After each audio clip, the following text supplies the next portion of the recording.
Bonjour, bienvenue dans Mon Quotidien TV. Eh bien, ce soir, nous allons avoir la découverte d'une dame, Madame Frédérique Raymond. Bonjour Frédérique. Bonjour.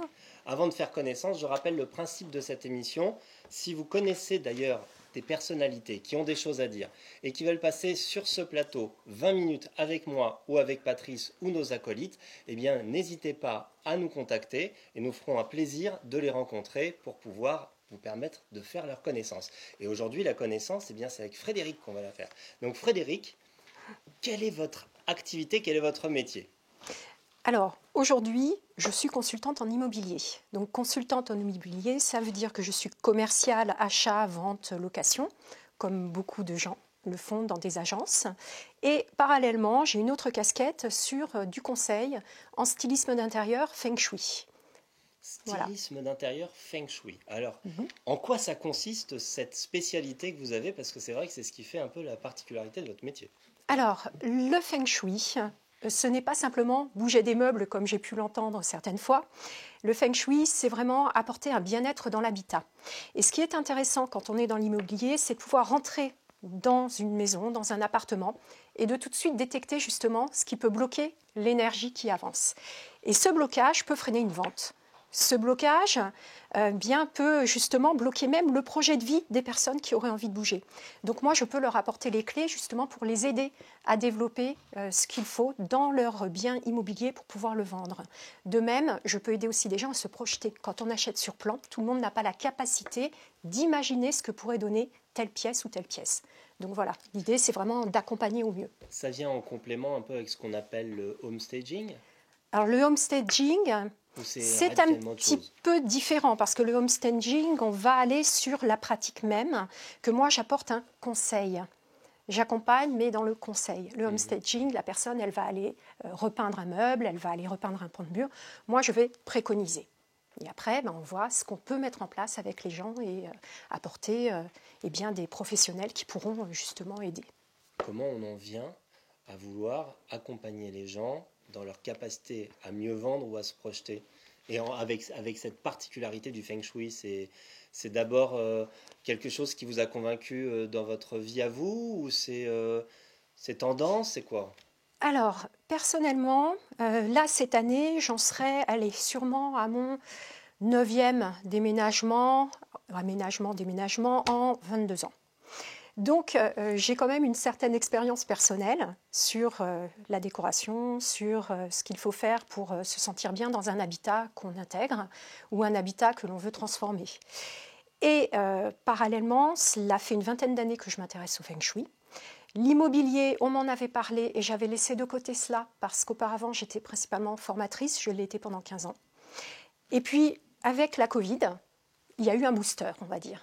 C'est un booster parce que ça a permis d'avoir du temps, d'en dégager malheureusement pour pouvoir suivre des formations et pour pouvoir amorcer un vrai changement professionnel. Alors justement, faisons un retour dans le passé, mais peut-être même avant le Covid.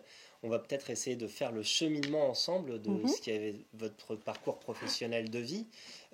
Au tout début, la très jeune étudiante, Frédérique, elle voulait faire quoi ? Alors au début, j'ai commencé au Langso en russe pour rentrer dans la diplomatie. C'était ça mon objectif.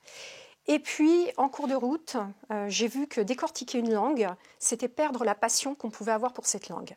Et je me suis dirigée vers de l'histoire, donc une licence d'histoire après avoir fait 4 ans de russe.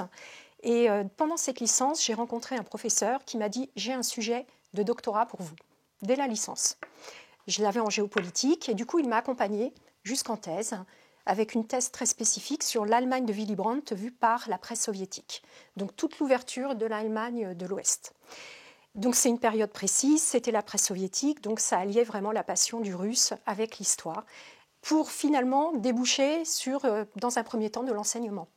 J'ai enseigné dans un premier temps. C'est tout simplement le fait que vous aviez déjà une démarche par rapport à l'apprentissage du russe et une passion pour l'histoire que votre enseignant a dit tout de suite, doctorat, on n'attend pas, on y va. C'est ça. Et ça a accroché. Exactement. Ouais. J'ai eu une sorte de mentor sur le plan historique. D'accord. François-Georges Dreyfus. Voilà. Donc du coup, vous avez fait ce parcours-là avec réussite. Vous sortez avec ce doctorat. Voilà, avec Madame Carrère d'Ancos en directrice, en présidente de jury de thèse. D'accord. Et puis, du coup, la suite logique, enfin, un des parcours possibles quand on a un doctorat dans ce genre d'enseignement, c'est de devenir soi-même enseignant. Voilà, sauf que j'avais déjà enseigné avant. Dès que j'ai pu enseigner, je l'ai fait sur des décharges de direction en primaire. Donc des directeurs d'établissements qui avaient des heures en moins d'enseignement et donc il fallait des remplaçants pour pouvoir faire cet enseignement. Donc j'ai enseigné en primaire et en secondaire. À ce moment-là de votre vie, on est encore très loin de l'immobilier, du stylisme et du feng shui. C'est ça. Alors, raccrochons les wagons. Qu'est-ce qui se passe après et pourquoi? Pourquoi d'ailleurs il y a un après? Il y a un après parce que je suis entrée dans le monde politique. Voilà, j'ai été élue municipale, j'ai eu des missions d'adjointe au maire. Puis, pour raison familiale, eh bien, je me suis retrouvée en province et j'ai travaillé avec un sénateur sur des projets de loi, la réforme de la fonction publique ou encore la rénovation urbaine. Et à partir de ce moment-là, j'ai mis un pied dans ce qu'on appelle la territoriale, la fonction publique. Et du coup, dans la foulée, j'ai été formatrice pour le CNFPT, donc le Centre national de la fonction publique territoriale pour les agents publics locaux. Alors, on va avancer étape par étape parce que c'est pas rien de décider de s'engager en politique comme élu municipal. C'était quoi le point de départ de cette volonté de s'engager pour les citoyens? Alors, le point de départ, il remonte du collège où j'étais déjà à cette époque-là. Délégué de classe. Voilà, exactement. Et puis après, au Langso, avec un autre étudiant, on s'est présenté sans étiquette de syndicat étudiant. Donc j'ai été élue au Langso aussi représentante étudiante. Et en école doctorale, on m'a demandé d'être sur les listes de l'UNI. Donc voilà, après dans la foulée, la vie faisant, on rencontre des gens. C'est la suite logique en fait de votre parcours engagé au service des autres. Voilà, l'idée de pouvoir faire bouger les lignes et pouvoir changer les choses, changer le monde. Voilà, à cette époque-là, on y croit encore. Vous n'y croyez plus? Un petit peu moins, c'est compliqué. Je pense que le monde politique, aujourd'hui, n'est pas simple, de par le contexte et de par les partis politiques qui ne trouvent plus leur marque. Et je pense qu'il faut une colonne vertébrale pour pouvoir avancer. Quand on n'a pas de réelle doctrine, on ne peut pas avancer. C'est quoi votre doctrine à vous en politique? Alors, moi, je n'ai plus vraiment de doctrine. J'ai aidé à fonder un mouvement politique, une nouvelle écologie démocrate, quand j'ai quitté Cap 21 avec d'autres cadres de Cap 21. On a fondé ce mouvement qui a été, à un moment donné, le pan écolo de l'UDI. Donc moi, je pense qu'il faut absolument penser au monde de demain en modifiant notre perception, notamment de l'écologie. Le développement durable, ce n'est pas simplement un retour à se chauffer au feu de bois et avec de l'électricité, la lampe à la chandelle. Non, ce n'est pas ça. C'est repenser vraiment notre vision du développement. Donc moi, je crois en cela, mais dans un mouvement global. Et je suis un petit peu comme tous les Français. On dit qu'on a tous le cœur à gauche, le portefeuille à droite. Donc il faut trouver la juste mesure. Et il faut que tout le monde arrive à s'entendre là-dessus. C'est un peu la philosophie du gouvernement et du président actuel, non? Plus ou moins, pour moi, il manque une colonne vertébrale. Écologiste? Non, pas écologiste, pas forcément écologiste, mais une structuration des idées qui manque actuellement. Puisque vous avez un long parcours politique, je m'attarde un petit peu sur le sujet, mais après on reviendra évidemment sur les autres choses qui vous passionnent. Mais dans cet engagement politique, puisque vous avez qualifié ce parti de pendant de l'UDI, mais côté écolo, ça veut dire que l'UDI est peu concerné par l'écologie selon vous? Si, il y avait eu le réveil de l'écologie. Justement, on était là pour renforcer ce mouvement. Et puis après, Nouvelle Écologie démocrate s'est transformée aussi. Aujourd'hui, il y a une présidente qui est même maire d'une petite commune. Voilà, donc ils ont fait aussi leur chemin. Et moi, je fais le mien d'un autre côté. J'ai préféré maintenant aller plus vers de l'associatif. Mais vous êtes favorable à ce qu'on appelle, ce qu'on a l'habitude d'appeler peut-être d'ailleurs vulgariser l'économie verte. C'est ça votre principe? Non, moi je suis... De quelle façon il faut la faire l'écologie, puisqu'il faut la faire autrement? L'écologie, il faut la faire autrement, il faut la penser pour le monde de demain, il faut penser à nos enfants. Quand on voit là qu'il y a une étude récente sur nos massifs montagneux et qu'on a perdu 1 mois d'enneigement, on peut se poser légitimement des questions. Ça va apporter des bouleversements pour le monde agricole, ça va apporter des bouleversements pour nous aussi par rapport à la production, justement. Enfin, il faut penser plus large pour imaginer le monde de demain. Mais je ne suis pas, comme je disais, pour un retour à la lanterne. Voilà, je suis pour que, en fait, tout ce développement durable soit intégré dans tous les pans politiques. Mais comme beaucoup, j'aimais beaucoup Chantal Joanneau. Voilà, parce que je trouve qu'elle incarne très bien justement cette pensée. Très bien. Donc ça veut dire que la politique, vous l'avez mis de côté. C'est ça. Après toutes ces expériences, que vous regrettez ces expériences? Non, ou pas du est-ce que... tout. Mais Pas du simplement, tout. vous avez tourné la page. Voilà, exactement. Et je pense qu'il faut agir aussi sur le terrain, et que sur le terrain, ce sont les associations qui ont le plus de pouvoir, parce qu'elles sont vraiment dans la proximité, dans le quotidien. 2 fois le hameçon, je ne peux plus me retenir de le prendre. Alors du coup, cet engagement associatif, c'est quoi? Alors aujourd'hui, donc, je suis secrétaire d'une nouvelle association qui s'appelle Ensemble et Maintenant, qui a déjà mené une action avant même de statuer au mois de décembre pour aider les populations du Vietnam et du Cambodge qui ont subi d'une violence particulière, une tempête au mois d'octobre. Et c'est vrai qu'en France, on a très peu entendu parler de cette tempête. Parlons-en. Et voilà, parlons-en parce qu'il y a des centaines de milliers de gens qui se sont retrouvés à la rue, qui n'avaient plus de toit, qui n'avaient plus rien. L'UNICEF avait fait un rapport par rapport aux enfants, c'était catastrophique. Et donc on a un grand photographe qui est en France, Charlie O, qui a décidé de prendre en main une action pour aider justement ces populations avec des relais associatifs sur place. Donc il a proposé de faire des portraits à 5 euros. Donc 5 euros, c'était la somme de base qu'on pouvait donner pour participer à cette action. Donc lui, il est photographe, il prenait en photo des gens. Voilà. Et derrière... En contrepartie de 5 euros ou plus. Exactement, et ce qui nous permet de mener une action là-bas, directement sur place. D'accord.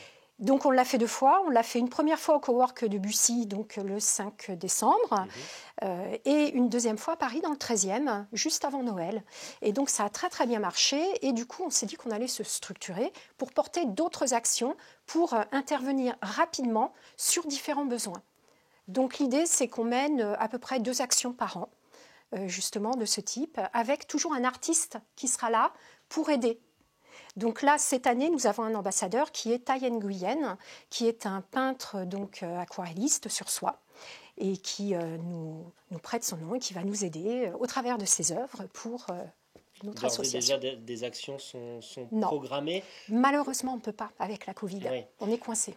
Alors voilà. Du coup, si on veut participer ou suivre l'actualité, il y a un site internet, il y a un Facebook. Il y a une page Facebook. Donc voilà, Ensemble et Maintenant. Ensemble et Maintenant, tout simplement. C'est ça. Et on a l'actualité de l'association et tous les renseignements. Exactement. Entendu.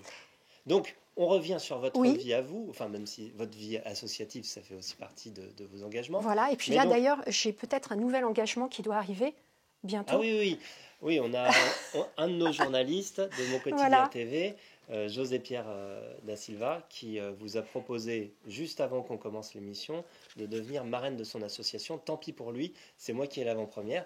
Donc, est-ce que vous allez accepter ou pas ? Oui, je vais accepter parce que cette association, c'est Plus Rose la Vie. Et Plus Rose la Vie, eh bien, elle est liée au cancer du sein et j'ai dans ma famille 3 personnes qui ont été frappées par cela.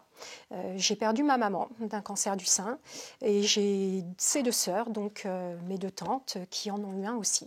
Donc c'est une cause que je trouve importante à défendre dans la prévention ainsi que dans l'accompagnement post-opératoire, post-cancer de ces femmes. Donc vous m'aviez effectivement dit que vous aviez 9 vies comme les chats, mais vous en avez 9 en simultané. C'est-à-dire qu'en fait, vous arrivez à cumuler les différents projets ensemble comme ça. Et vous arrivez à dormir un peu de temps en temps ? Ça va. Alors, on fait aller. On revient un peu dans le parcours. Donc du coup, pour qu'on comprenne bien un petit peu tout le cheminement. Donc, on a bien compris ce parcours initial dans l'enseignement, etc. Puis, on a parlé de votre engagement politique qui a été assez long dans toute votre carrière. Et puis, entre-temps, donc, cette histoire de formation d'agent territorial, puis de formation dans la fonction publique. Alors, est-ce qu'on peut un peu développer quel était votre rôle ? Donc pour la fonction publique, j'animais des formations et j'en ai créé aussi certaines sur le management public local, les relations élus cadres ou encore les droits et obligations des fonctionnaires. Donc c'était très très vaste, c'est ce qu'on appelle l'environnement public territorial pour qu'un agent puisse intégrer la fonction publique en ayant toutes les clés pour pouvoir justement mener à bien son travail, parce qu'il faut quand même trouver ses repères. Travailler dans une commune, ce n'est pas comme travailler dans un département, il n'y a pas la même proximité de l'élu, il y a des structures hiérarchiques qui sont différentes, donc tout ça, ça mérite d'être expliqué et d'être intégré pour pouvoir mener à bien son travail et sa mission de fonctionnaire. D'accord. Voilà. Il y avait une autre formation dont vous m'avez parlé qui me paraissait très très pertinente, c'est celle qui permet aux élus et aux cadres de la fonction publique de se former pour apprendre à travailler ensemble. Et là, c'est pas simple. Voilà, les relations élus-cadres, la place de l'un par rapport à la place de l'autre, puisqu'un cadre territorial, il aura une double hiérarchie. Il a la hiérarchie administrative avec son directeur général des services, mais son vrai patron, c'est le maire quand il travaille dans une commune, ou le président quand il est dans un département, une interco ou une région. Donc il faut trouver ses marques, parce qu'entre le maire et l'agent territorial, il y a aussi un autre élu, un adjoint au maire ou un conseiller délégué. Voilà, donc il faut quand même trouver sa place et ménager aussi les personnalités. L'élu apporte une stratégie politique. Il doit laisser faire de son côté l'administratif qui doit porter son service. Donc voilà, et parfois on marche un petit peu sur les plates-bandes de l'autre. Mais surtout que côté élu, pour le coup, autant quand on est dans la fonction territoriale, on a peut-être l'habitude d'être confronté, mais on a beaucoup d'élus, comme en 2020, l'année dernière, où beaucoup d'élus ont pris leur fonction pour la première fois, et où ils ne sont pas forcément très rapidement formés, accompagnés pour faire ce travail-là. Vous les formiez aussi, les élus, Alors non, ce côté de la barrière? Moi j'étais de l'autre côté de la barrière, même si j'ai eu l'occasion de monter des formations pour d'autres structures, notamment associatives, où j'ai monté tout le programme de la formation justement pour les élus. Et alors, quel conseil on peut donner à un jeune élu qui essaye de trouver ses marques justement dans ce mécanisme où effectivement il doit faire à la fois preuve d'autorité sans se mettre à faire à la place d'eux, parce que c'est souvent la tentation que l'élu a, c'est de déborder peut-être avec excès de l'énergie et de se dire, bon ben, il n'est pas dispo, on n'a pas un service très étoffé, ben, je vais faire moi-même. Mais je disais qu'un nouvel élu, comme moi j'avais eu cette envie, il a envie de renverser la table, il a envie de porter au mieux son programme, il a envie de faire les choses du jour au lendemain. Seulement, voilà, on se trouve très vite confronté à la réalité, qu'elle soit administrative ou financière. Donc c'est vrai qu'il faut prendre son mal en patience, il faut s'adapter à ce mécanisme que l'on a face à soi, ne rien lâcher, et puis se faire aider, parce qu'il y a des formations maintenant obligatoires. On peut très bien prendre une formation d'accompagnement un petit peu type coaching pour pouvoir mener à bien sa délégation. D'accord. Mais c'est plus vous qui les proposez du coup. Non. Parce que du coup, le Covid a interrompu un peu cette activité, c'est ça? Alors entre-temps, j'avais changé aussi de domaine d'activité dans la formation, puisque j'étais passée sur la formation complètement différente au permis d'exploitation et à l'hygiène alimentaire. Allons bon, encore un nouveau chapitre. C'est ça. Pourquoi? Eh bien, c'est la vie qui fait qu'à un moment donné, on a des chemins qui bifurquent, on prend différentes voies. Et on m'a proposé cela, et puis j'ai dit pourquoi pas. Pourquoi pas? Et donc j'y suis allée, ce qui m'a permis de découvrir un monde que je ne connaissais pas auparavant, puisque le permis d'exploitation, c'est une formation obligatoire pour toutes les personnes qui veulent vendre de l'alcool à consommer sur place. Donc on peut retrouver des restaurateurs, on peut retrouver des cafetiers, on peut y avoir des boîtes de nuit, des cabarets. J'ai vu aussi des personnes qui tenaient des cabarets. Donc c'est un public divers et varié, avec le même objectif, rentrer dans la réglementation pour la vente d'alcool par rapport aux mineurs, par rapport aux personnes en état d'ébriété, par rapport aux différents types d'alcool qui existent, est-ce qu'ils ont le droit de vendre ou pas par rapport à leur licence. Enfin voilà, c'est assez complexe. Et malheureusement, l'année dernière, tout ce milieu a été sinistré. Et il l'est encore aujourd'hui, puisque la plupart de ces établissements sont fermés ou alors ne fonctionnent qu'à minima. Ce qui veut dire pour moi beaucoup moins de stagiaires, et qui dit moins de stagiaires, dit moins de rentrée d'argent aussi. Donc à un moment donné, il faut se repositionner. Et c'est là que tout votre parcours et il y a eu un déclic. Rebonds permanents vous ont permis peut-être de prendre conscience rapidement et de vous adapter très vite, c'est ça? Voilà, l'idée, c'est que j'avais laissé l'immobilier dans un coin de mon esprit quand on m'en avait parlé. Puis le feng shui, comme je le disais, ça fait une vingtaine d'années que je m'y intéresse. Et à ce moment-là, je me suis dit, bon, c'est un booster, le Covid. Maintenant, on va tourner la page. La formation, j'en ai fait pendant presque 15 ans. Il est peut-être temps d'évoluer et de changer. Voilà, parce qu'entre-temps, j'avais déjà eu envie d'aller vers du conseil. J'avais pris une formation de coach en programmation neurolinguistique. J'avais suivi aussi une formation de directrice de communication. Donc, voilà. On change, il faut évoluer, il faut rebondir et ça fait du bien. Et j'imagine aussi que toutes ces initiatives, tous ces apprentissages, toutes ces expériences nourrissent aujourd'hui votre nouveau projet. Vous l'avez démarré en février. Oui. On peut dire le nom de la société bien pour laquelle vous travaillez, c'est BASM Consulting, c'est ça? C'est ça, BASM Consulting Immobilier. Donc ils sont basés... Alors, ils sont basés à Montévrain, enfin Val d'Europe. Oui, Val d'Europe, donc en Seine-et-Marne. Exactement, donc on rayonne un petit peu partout sur l'île de France, parce qu'un mandat, on va le chercher là où il est. D'accord, donc plein d'enthousiasme pour cette nouvelle expérience. Qu'est-ce qu'on peut vous souhaiter? Tiens, allez, on se donne un an. Dans un an, vous aimeriez être où? Dans un an, j'aimerais continuer ce que je fais aujourd'hui, parce que ça voudrait dire que ça marche bien. Donc, que cette période un petit peu compliquée serait derrière nous, ce qui ferait du bien à tout le monde. Donc, non, je souhaite vraiment pouvoir poursuivre et développer l'aspect justement d'accompagnement aussi sur le bien-être dans l'habitat. Ça, c'est quelque chose qui me tient à cœur. Et ça rejoint un petit peu cette notion d'écologie, parce que le bien-être, c'est être bien dans son environnement. Voilà, tout est lié. Dieu sait si ça a pris tout son sens depuis qu'on a la crise sanitaire et que les gens sont obligés, contraints de rester chez eux beaucoup plus. C'est ça. Et l'aspect cocooning est primordial en ce moment. Et peut-être que dans un an, vous aurez suffisamment développé votre activité pour pouvoir vous consacrer aussi à deux de vos passions à côté, qui sont la photo, la peinture. Racontez-moi. C'est ça. Alors, en fait, quand je suis arrivée sur Bussy-Saint-Georges, pour tout dire, c'est une ville nouvelle. L'appartement était neuf, les murs étaient blancs. Et là, je me suis dit, je ne trouve pas ce que je veux pour illustrer quelque chose et pour mettre sur mes murs. C'est très, très blanc. Je vais le peindre moi-même. Et bien voilà, exactement. Et je n'avais rien fait depuis le bac, en fait, où j'avais l'option dessin. Je n'avais rien fait depuis le bac. Et là, je m'y suis remise. J'ai pris... mon courage à deux mains, j'ai pris des toiles, j'ai pris un couteau, de l'acrylique, et puis allez, hop, j'y suis allée. Et donc, mon ex-époux, à l'époque, avait pris une toile pour la mettre dans son bureau. Et puis, il y a quelqu'un qui avait, une élue locale, qui avait l'habitude d'organiser une exposition de peinture, qui lui a dit, mais il faut exposer. Et du coup, je me suis mise dans le système aussi des expositions. Et puis petit à petit, la photo aussi est venue s'intercaler parce que j'adore photographier. Voilà, moi j'aime les fleurs, j'aime la nature, j'aime les photos de mes voyages.